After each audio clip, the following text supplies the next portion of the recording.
रोहन अपनी पत्नी से बहुत ही प्यार करता था, क्यों न करता। उसकी पत्नी बहुत ही सुंदर थी, उससे ज़्यादा सुंदर और लंबे उसके बाल थे। रोहन एक छोटी सी नौकरी करता था, बड़ी मुश्किल से उसका गुजारा होता था। रोहन अपनी वाइफ के बालों को बहुत ही प्यार करता था और हमेशा उसके बालों की तारीफ किया करता था। दोनों एक साथ बहुत ही खुश थे और कभी कोई शिकवा नहीं करते थे एक दूसरे से। एक दिन की बात है, रोहन की पत्नी की हेयर क्लिप टूट गई थी और उसको अपने बालों को बांधने में काफ़ी परेशानी होती थी। उसने अपने पति से बोला, मुझको एक हेयर क्लिप लेकर दो, और लेकिन रोहन के पास पैसा नहीं था। वो अपनी पत्नी से बोला, आज नहीं, किसी दिन और ला दूंगा। उसकी पत्नी का नाम सुहाना था।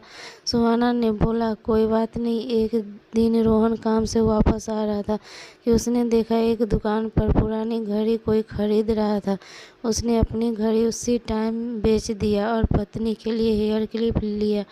वो बहुत ही खुश था और सोच रहा था कि सुहाना आज बहुत ही खुश होगी, लेकिन जैसे ही वह घर पहुंचा वह सरप्राइज हो गया। उसने देखा सुहाना ने अपने बाल कटवा दिया था।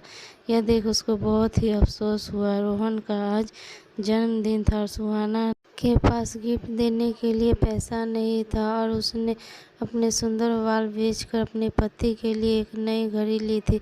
उसने रोहन को गिफ्ट दिया और जन्मदिन की शुभकामनाएं दी। उसके बाद रोहन ने सुहाना को हेयर क्लिप दिया जिसको वह मांग रही थी।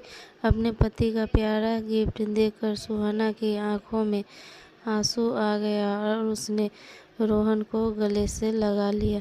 तो दोस्तों, आपको यह पति पत्नी की प्यारी सी कहानी कैसी लगी, कमेंट बॉक्स में जाकर ज़रूर बताएं, ताकि इसी तरह मैं आपके लिए छोटी छोटी दिलचस्प कहानियाँ लाती रहूं।